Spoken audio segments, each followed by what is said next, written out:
महायुति ने जो योजनाएं लाई है वो लाड़की बहन योजना रहो कि भाई लाड़की बहन योजना ये क्यों लाना पड़ा इनको। अभी जो अचलपुर विधानसभा क्षेत्र है इसमें बबलू वो आगे है। अब वो बोलते हैं विकास, विकास बोले तो भकास। 20 साल के अंदर अगर देखा जाए तो लोगों को जैसा परिवर्तन चाहिए। अचलपुर निर्वाचन क्षेत्र का 50 से 60 हजार आबादी वाला ये चांदूर बाजार शहर, यहाँ पे चुनावी माहौल अभी गर्मा रहा है। तो चांदूर बाजार शहर के अंदर अभी अचलपुर निर्वाचन क्षेत्र का ये बहुत बड़ा शहर है। तो विजय की माला किसके गले में गिरी? अब हम तो बीजेपी के पक्ष के लोग हैं, हम तो बीजेपी की वजह से बोलेंगे, लेकिन बीजेपी की विजय होगी। फिर भी विजन किसने है? कौन है रेस में? कौन कौन है? कौन आगे कौन पीछे रहेगा? रेस में तो अभी वैसा देखा जाए तो अपने प्रवीण भाऊ तायड़े, बबलू भाऊ देशमुख कांग्रेस वाले, और बच्चू भाऊ थोड़ा 3 नंबर पर रहेंगे। दादा आप बोलो, क्या रहेगा अचलपुर चुनाव का क्या चित्र है अभी? मैं नहीं आता है। मैं बाला साहेब गौड़ी शिवसेना का एक कार्यकर्ता हूँ। अभी महाविकास आघाड़ी साथ में लड़ रहे हैं। इसमें 20 साल के अंदर अगर देखा जाए तो लोगों को जैसा परिवर्तन चाहिए, वो चाहे विकास के नाम पे हो, वो चाहे शेतकरी के नाम पे हो। तो यहाँ की जनता विकास करना चाहती है, तो यहाँ ज़्यादा से ज़्यादा मतों से बबलू भाऊ देशमुख ये पंजा चुनकर आ सकता है। दादा ने बोला बबलू भाऊ देशमुख भी रेस में है। आप बोलिए दादा, क्या रहेगा, किस वजह से बबलू भाऊ देशमुख आएंगे?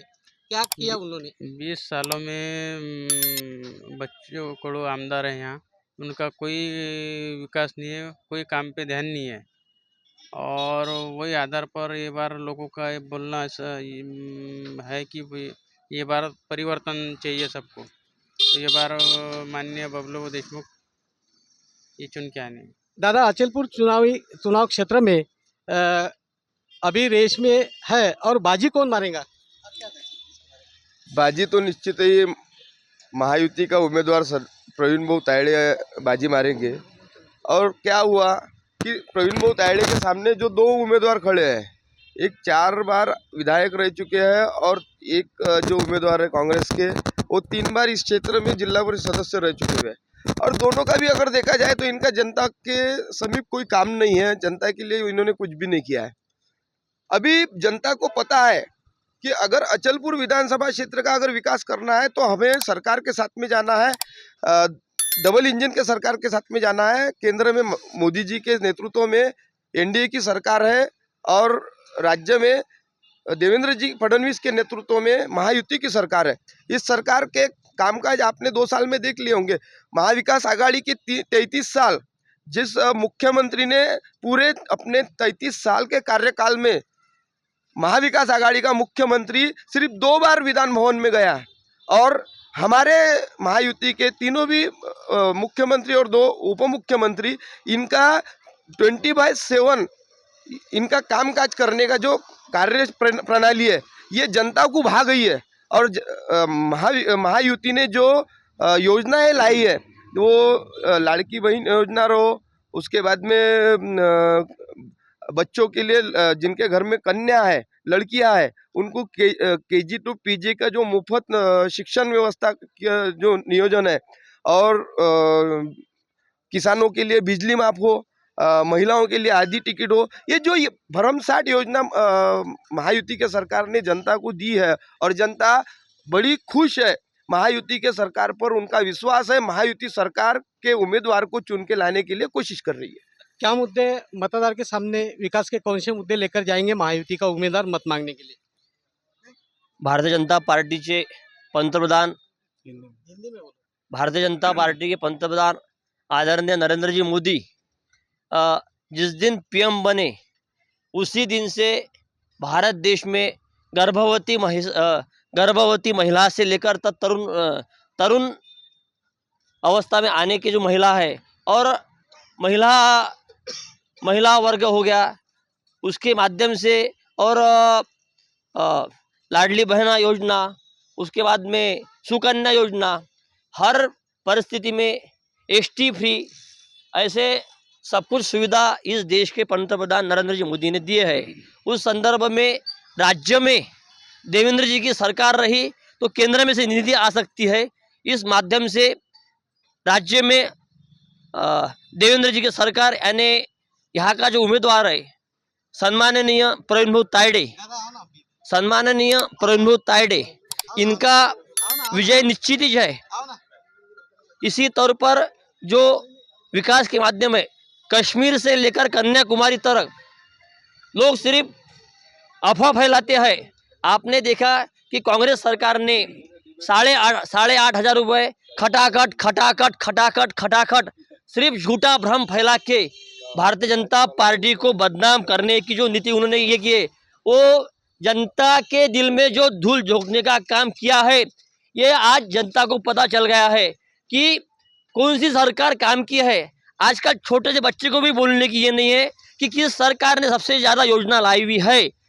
इसीलिए भारतीय जनता पार्टी इस देश में कश्मीर से लेके कन्याकुमारी तक रास्ते का काम, चाहे किसी भी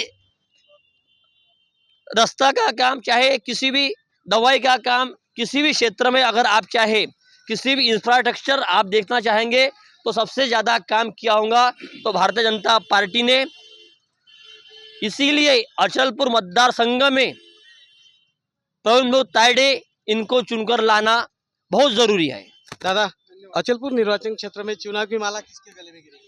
फिलहाल में तो अभी अचलपुर संघ में अपने प्रवीण तायडे की गिर सकते हैं। अभी दादा ने जो बोला विकास के बारे में, ये बात पर आपका क्या मत है? नहीं, इन्होंने जो कहा है कि भाई महायुति सरकार ने जैसा लाड़की बहन की योजना यहाँ पर लाए हुए है, मेरा ये कहना है कि भाई लाड़की बहन योजना ये क्यों लाना पड़ा इनको।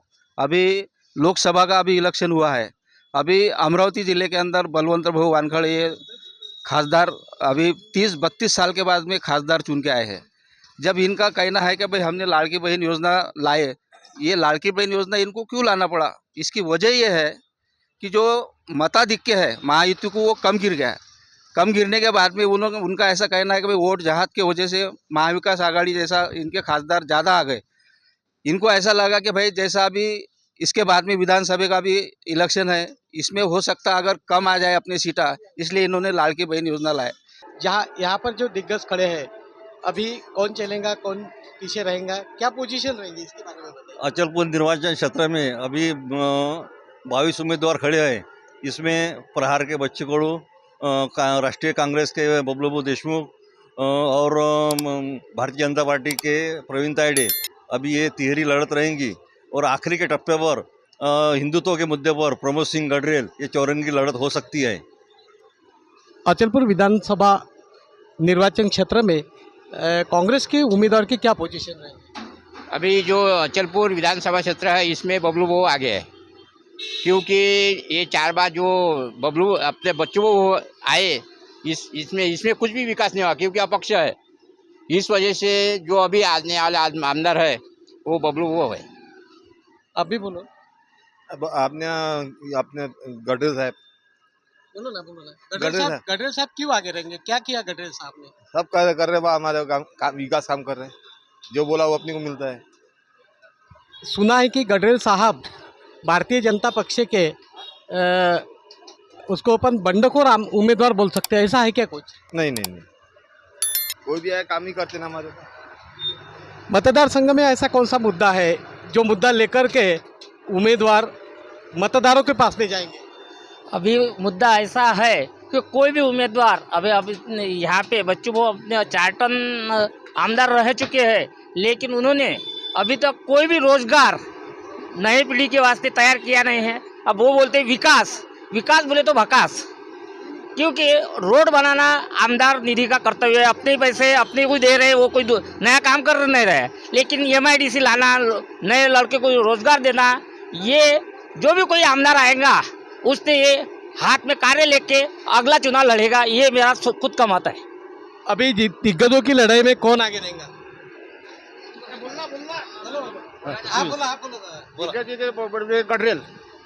गडरेल क्यों आगे रहेंगे? गडरेल उसके काम है उधर अच्छे, हिंदुत्व।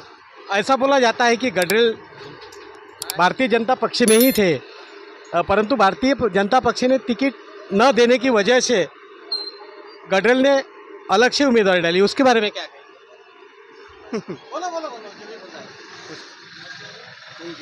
ठीक है, तुमने जो मुद्दा बोला अभी, गडरेल को राष्ट्र बीजेपी से टिकट न मिलने की वजह से वो नाराज है। वो पहले से 6 साल से बीजेपी में इन्वॉल्व है, वो बीजेपी का कार्य भी कर रहे हैं। उनका बूथ वाइज कार्य चालू है। हर गरीब को सहकार्य करना, ये कुछ से भी मिलाप होना, ये सब बातें। और उनका एक ही अपने को पता है, उनके जो लोगन में है कि यहाँ से अपन रेल चालू करेंगे। अब वो खासदार का काम है, लेकिन इनका जो प्रपोजल रखना काम है वो खुद कर रहे हैं। इसके वजह से हर जनता के पास जा रहे हैं, जनता उनको प्रतिसाद दे रही है। दादा, आप बोल रहे थे कि कांग्रेस की जो सीट है वो आगे रहेंगी। कौन से मुद्दे पर कांग्रेस की सीट आगे रहेंगी? क्योंकि ये जो अभी ये है बच्चों को, इन्होंने कुछ भी काम नहीं किया, सिर्फ नदिया का काम किया, बका जहाँ अपने परसेंटेज मिलते यही काम करते रहे वो। इस वजह से अब ज़्यादा से ज़्यादा वोटों से बबलू भाऊ को चुना के देंगे और पब्लिक उनके पीछे है। ये क्या होगा, वो भारतीय जनता पक्ष में जो काम कर रहे थे उसको टिकट नहीं होने के वजह ये गडरेल साहब खड़े रह गए। ये टिकट गडरेल साहब को ही होना था। अचलपुर विधान संघ में कौन बाजी मारेंगे? बाजी तो इस तिरंगी लड़त में बबलू भाई मारेंगे। धन्यवाद। अचलपुर मतदार संघ का ये सबसे बड़ा आबादी वाला गांव है, शिरगांव कस्बा। मतदारों के दिल में जो भी बातें थी वो अपन ने सुन लिया। वन इंडिया न्यूज़ के लिए कैमरामैन बल्ली बानबंशी के साथ में सोमेश्वर शाह ने।